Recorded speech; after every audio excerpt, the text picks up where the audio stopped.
Gospel of Matthew chapter 10, we see the beginning of the missionary discourse take place. This is Jesus' instructions and list of conducts for his appointed apostles to follow. If you want to know more about this, you could join us every day from Sunday right up to Thursday at 12 p.m. Dubai time for Bible study with HSI. But today we're going to talk about the life of the apostles and how we Christians are called to be Jesus' disciples.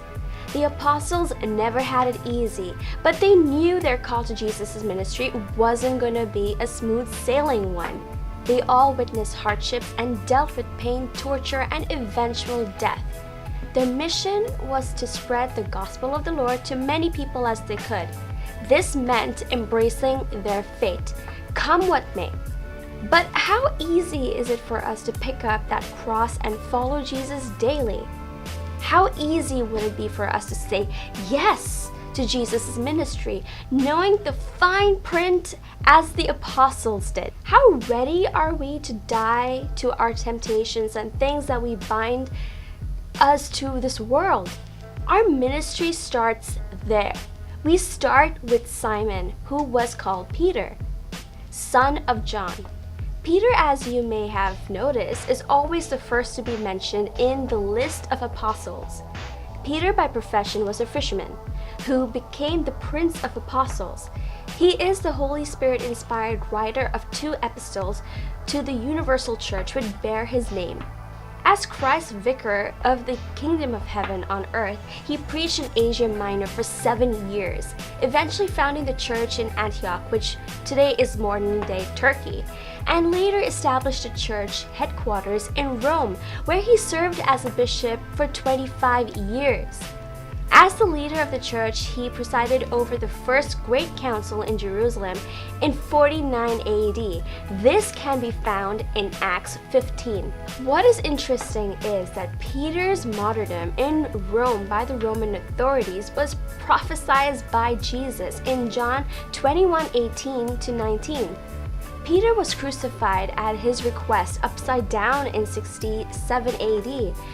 We move on to now James, the son of Zebedee, also known as James the Greater. Like Peter, James was a fisherman by profession too, and his business partner. His mother, Salome, followed Jesus and helped to support Jesus' ministry. It's interesting to note that Jesus called Zebedee brothers the sons of thunder in Mark 3:17. James preached the gospel in Sardinia and in Spain, where he later became its patron saint.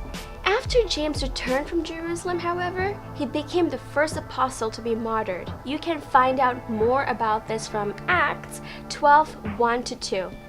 He was beheaded on the order of King Herod Agrippa I. Now let's move on to John. Now John, like his brother, was also a fisherman, and he, like his brother, was also Peter's business partner. The church fathers identify him as the Holy Spirit-inspired writer of the 4th gospel and as a beloved disciple. He preached the gospel in Asia Minor and also is honored as the father of the Eastern Rite, the Catholic, and the Bishop of Ephesus.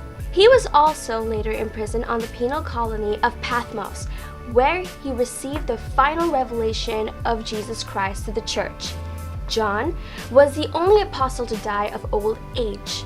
His long life was prophesied by Jesus in John 21:20-23. Tradition places his death circa 90 to 96 AD. His tomb was venerated by Ephesus in the modern-day Turkey.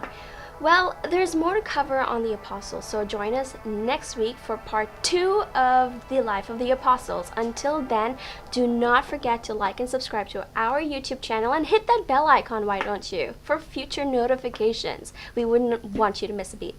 Bye!